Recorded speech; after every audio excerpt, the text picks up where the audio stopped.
Most people spend their entire lives running toward a light they will never reach, terrified that if they stop, the darkness will swallow them whole. They wake up at 5 a.m. because a book told them to, they drink the water, they say the mantras, and yet they feel like ghosts in their own skin. Why?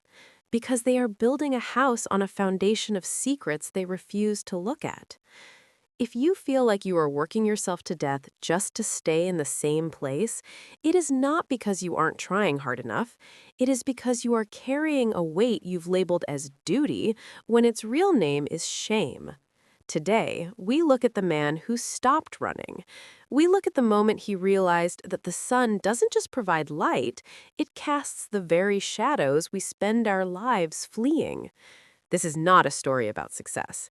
This is a story about becoming real.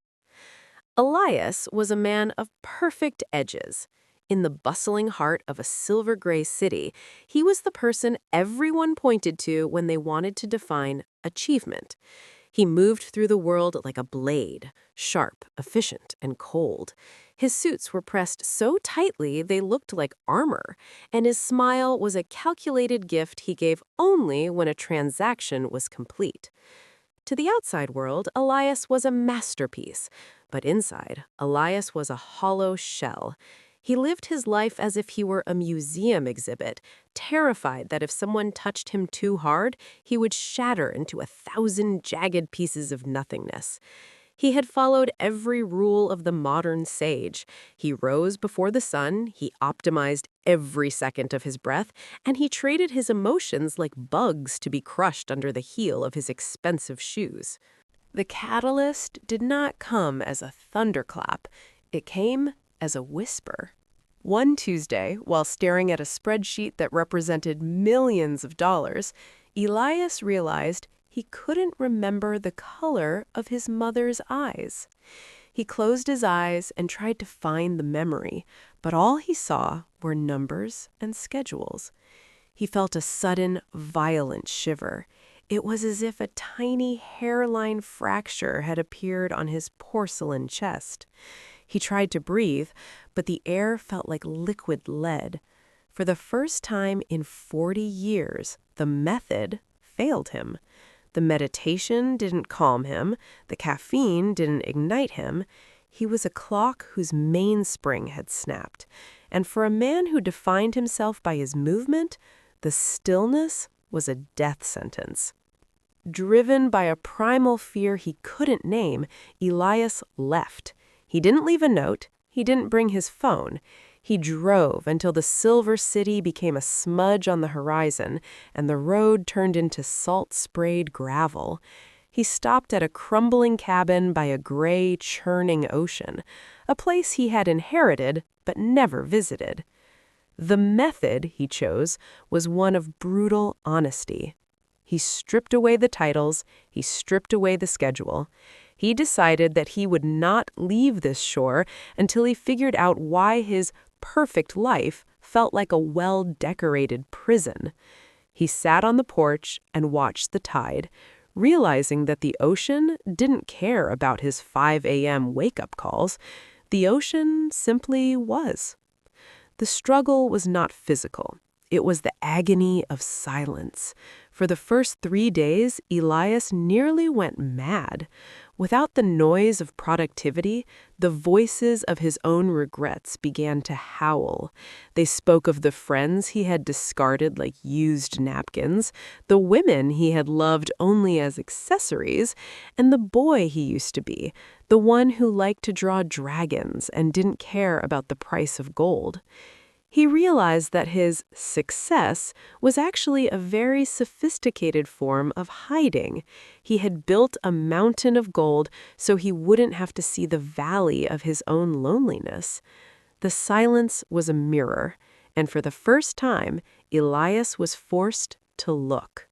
One evening, Elias found an old sketchbook in the cabin's crawl space. The pages were yellowed, smelling of salt and time. Inside were drawings of mythical beasts, fierce and unrefined. They were his drawings, from a time before he learned that dragons don't pay the mortgage. As he traced the lines of a charcoal wing, a sob broke out of him. It wasn't a quiet, dignified cry. It was a guttural, terrifying release. He wept for the boy who had been buried under the porcelain. This was the turning point, the moment the armor finally fell away, leaving him shivering and raw in the moonlight. Transformation is not a sudden light. It is the slow dawn after a very long night.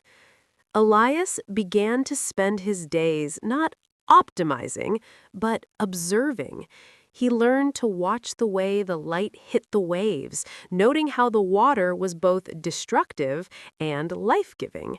He started to draw again, not for a gallery, not for a profit, but because his hands needed to speak.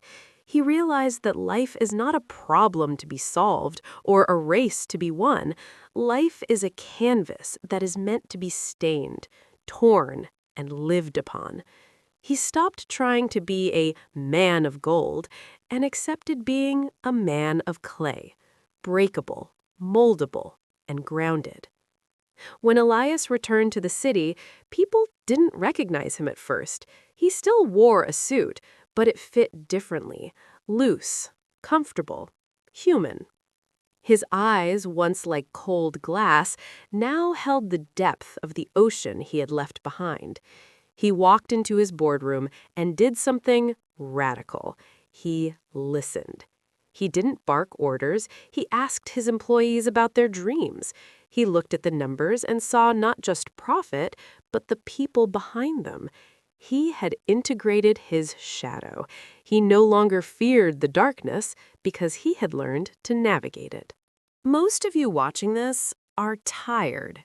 You are tired of the hustle, tired of the masks, and tired of feeling like you're failing at a game that was rigged from the start. You think you need more discipline, more money, or more hacks. But the truth is much simpler and much more terrifying. You need to stop. You need to go to your own shore and face the ghosts you've been outrunning. Don't wait for a breakdown to become the person you are meant to be. If this story moved something inside you, if you felt a crack in your own porcelain, then that is your soul trying to breathe. I want you to do one thing today. Leave a comment below, not about your goals or your successes, but about one thing you've sacrificed for your career that you want back. Whether it's a hobby, a feeling, or a person, name it. Let's start breaking the porcelain together. If this story touched your heart, please subscribe and hit the bell icon for more healing stories every week. Discussion. Have you ever had a stuck moment in your life that you finally moved past? Share your story in the comments below. Let's heal together.